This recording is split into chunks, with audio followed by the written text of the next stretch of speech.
Alright, let's do eyeshadow palettes, and I know I'm going to be breaking this up into at least 2, maybe even 3 videos. These are my larger palettes.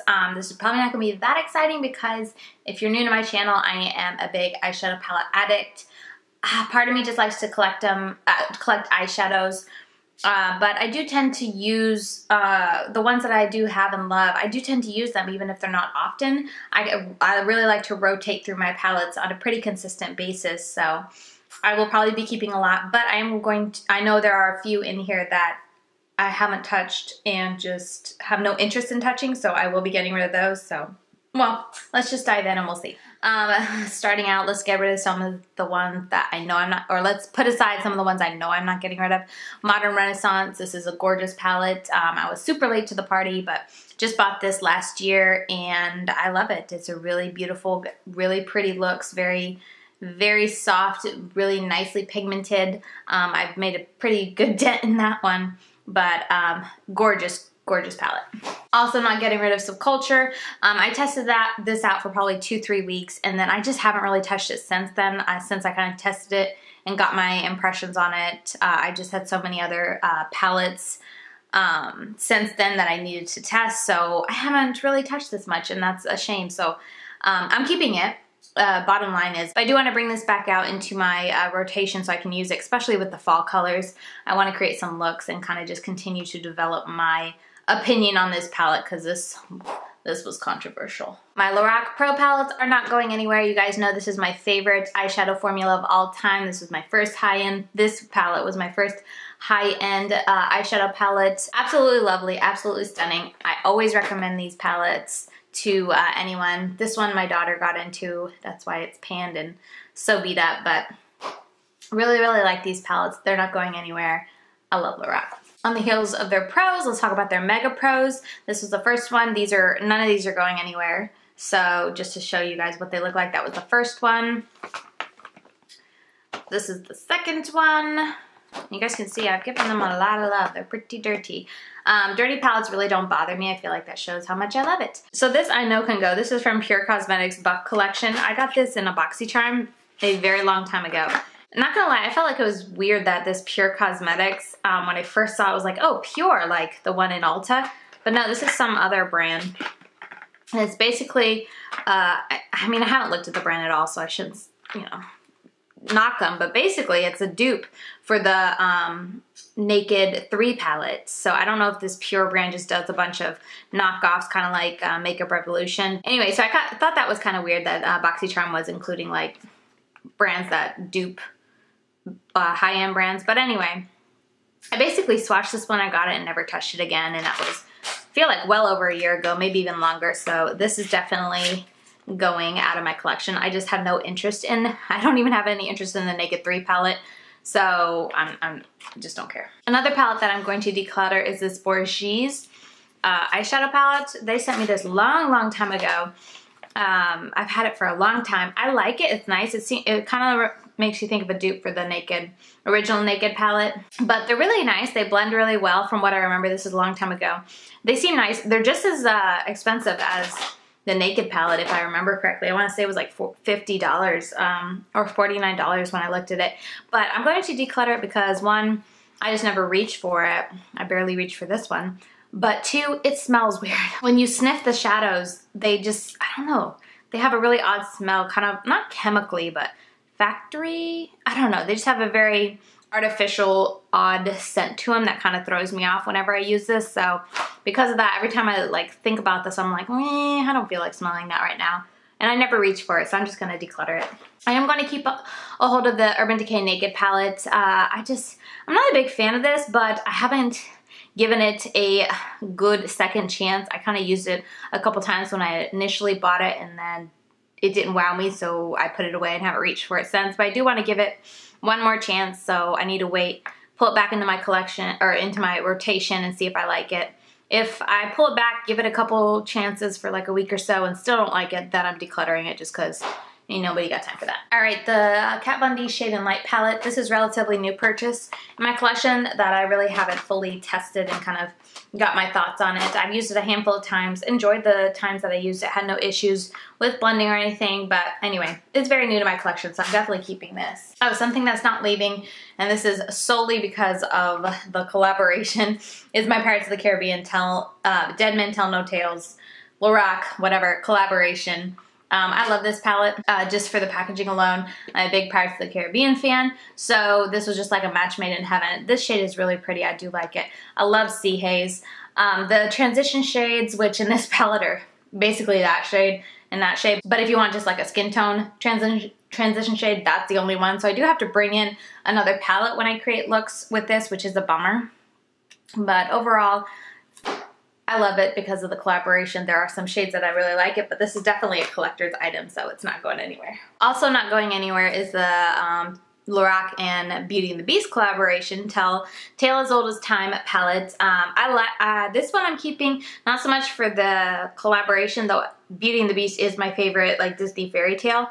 I wasn't too like crazy about the packaging for this one. I don't know, it just didn't wow me. But I'm keeping it because the colors and the shades and the quality is fantastic. There are a lot more transition shades in this one, and I really like it. Dream It and Tea Time, stunning. A lot of pretty shades in here. I created 3 looks with this palette that I'll be posting to my YouTube channel at some point, so look out for that. But I really enjoyed using it and loved all the looks that I created, so keeping. The Carly Bible by BH Cosmetics palette I bought a while ago at this point, but I think I've only done 1 look out of it, so I'm keeping it just to keep trying and, you know, decide if I like it or not. If I remember correctly, the 1 look I did turned out just fine, no issues blending, but I really haven't given it a fair shot, so keeping it because I haven't had enough time with it yet. All right, let's talk about the chocolate bar palettes. I have all of them. And I'm not gonna lie, my favorite is definitely the semi-sweet, and that's the one I use the most. I love reaching for this in the fall, so I'm reaching for it a lot. My least favorite is the chocolate, like the original chocolate bar. I don't know, something about this palette just kind of bores me, but I don't know. It just does. I rarely reach for it. The Too Faced Chocolate Bonbons palette I really do like because it's got those cool shades, tones and shades, and I created a really pretty pinky look. Satin Sheets is stunning. Mocha Molasses Chip is beautiful. Created a really pretty pink look.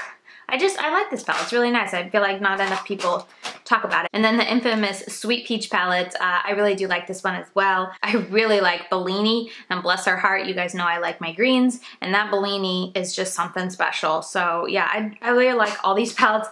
Pretty much all the palettes except the original, but I want to keep them because I want them to be a set. Is that bad? I know. Oh, almost forgot about this palette. This is the Tartelette in Bloom Tarte palette. I used to have the Tartelette in Bloom palettes. I had both of them, but I actually sold my original Tartelette, like all matte palette, because I just felt like the mattes didn't blend as well as I liked, and I don't know, I just wasn't reaching for it.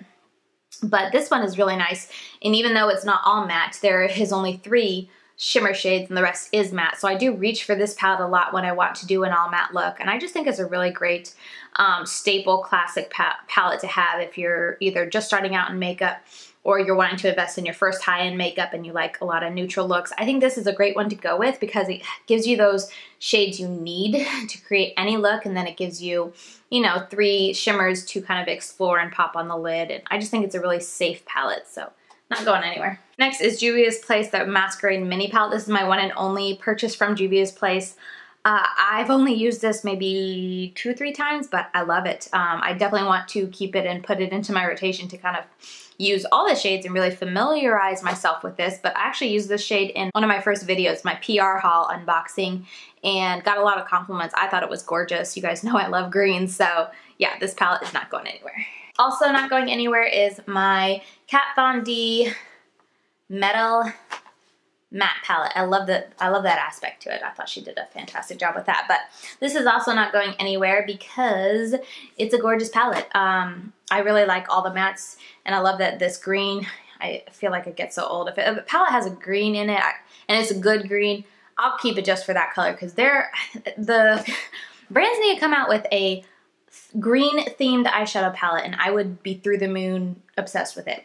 But anyway, that's neither here nor there. This is a fantastic palette, and I feel like This is a great palette to use if you just want a really neutral, like boring, everyday look, or if you want to explore with color. So I like to have this in my collection. I do enjoy having it. I do like her formula, her crushed, I forgot what this formula is called, crushed metals. Really pretty metallic finishes, and her mattes are really, really nice. Okay, so I know I can get rid of this. Pur Cosmetics. This is their, what was this called? Land Down Under eyeshadow palette. And I bought this just because I really don't hear anything about Pur Cosmetics in the beauty community, I feel like, and I wanted to give them a try and see if they were any good. And it had a green in it, and I like that it had pops of blue, just something to play around with. I tried it like for a couple weeks, maybe 2 weeks tops, and it was just an okay palette. Wasn't anything to write home about, and now that I've kind of come to the conclusion that it was an okay palette, I never reached for it. Never reached for it. And I don't know. I was going to do a review and share about this, but by the time I got around to actually trying it out, testing it, getting my thoughts on it, it was no longer available. It was evidently limited edition. I can't find it on the Kohl's website or Ulta, so I'm just gonna pass it along, cut my losses. Yeah, I don't know, it's just an okay palette. For it being high end, I wouldn't pay the price that this was. I think this was like 30? I don't know. For being a high end palette, I was disappointed with the quality because it kind of reminded me more of like middle to drugstore quality. I feel bad saying that, but I don't know. If there's a good Pur Cosmetics, you know, not limited edition, but if there's a good cargo eyeshadow palette, let me know. I'd love to try it. Maybe I just got a dud palette from them. Okay, my IT Cosmetics Naturally Pretty Celebration palette. This was a holiday release several years ago, 3 years ago? I can't remember. I was still living in California at the time. But I really, really like it. It's all mattes except for the shimmer, and I pretty much use it just for the mattes. I rarely ever touch the shimmer. But it's a stunning palette, and I love it, and you can't get it anymore, so I'm not getting rid of it. All right, my Urban Decay. I think this was a Vice 4 palette. Not gonna lie, I'm mainly keeping this because of the packaging on the outside. It's so awesome. But I do like the colors in here when I want something different, fun, unique to kind of play around with. That green, that green, that green, you know. So I like having it in my collection, and it's one of the only Urban Decay eyeshadow palettes that I actually use and enjoy. It was limited edition, not available anymore. I'm keeping it. All right, down to some drugstore palette. First off is this Pixie and Judy Time palette. This is a nice palette. There's a couple times when I've been blending and like the deeper shades, I feel like I have to blend, you know, they're not the easiest to blend. I don't know, this is a nice palette. I like it.